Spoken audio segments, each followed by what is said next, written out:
Halo sahabat rumah belajar, perkenalkan saya Eli Aryani Saragi, guru SMP Negeri 1 Tigapana, Kabupaten Karo, Provinsi Sumatera Utara. Kali ini saya akan menayangkan video pembelajaran dengan materi kegiatan produksi. Semoga bermanfaat dan mari ikuti tayangan berikut ini. Tujuan pembelajaran: 1. Menjelaskan pengertian produksi. 2. Mengidentifikasi faktor-faktor produksi. Sahabat rumah belajar, setiap hari kita melakukan kegiatan untuk memenuhi kebutuhan kita. Mari kita perhatikan gambar berikut ini. Di sini petani sedang bekerja di sawah. Yang kedua, kayu yang dihasilkan dari hutan dapat dibuat menjadi meja, kursi, dan lain sebagainya. Nah, dengan demikian kita bisa membuat kesimpulan apa sebenarnya yang dimaksud dengan produksi. Oke, sahabat rumah belajar, berarti kita dapat membuat kesimpulan pengertian produksi sebagai berikut. 1. Kegiatan menghasilkan barang. 2. Kegiatan menambah nilai guna suatu barang. Nilai guna suatu barang akan bertambah jika diolah lagi dan menghasilkan barang lain. Nilai guna atau utility dapat dibagi 4. 1. Nilai guna bentuk. Barang akan memiliki nilai guna setelah mengalami perubahan bentuk. Contoh, ubi kayu akan memiliki nilai guna lebih tinggi setelah diolah menjadi kue.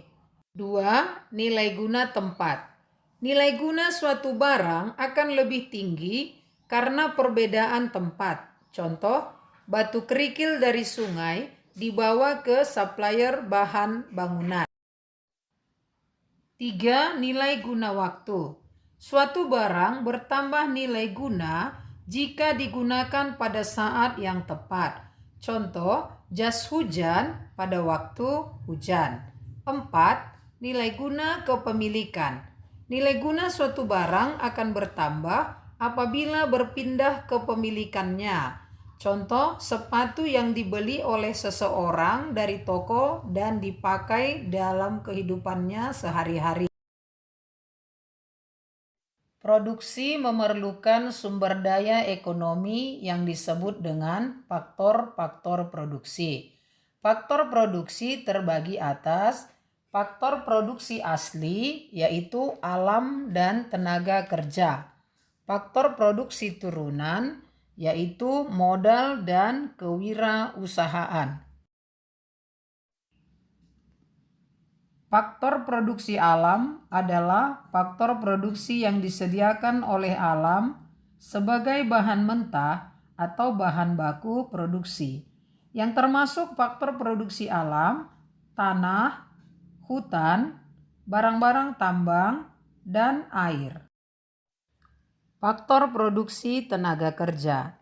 Tenaga kerja adalah sumber daya manusia yang dapat digunakan kemampuannya untuk proses produksi.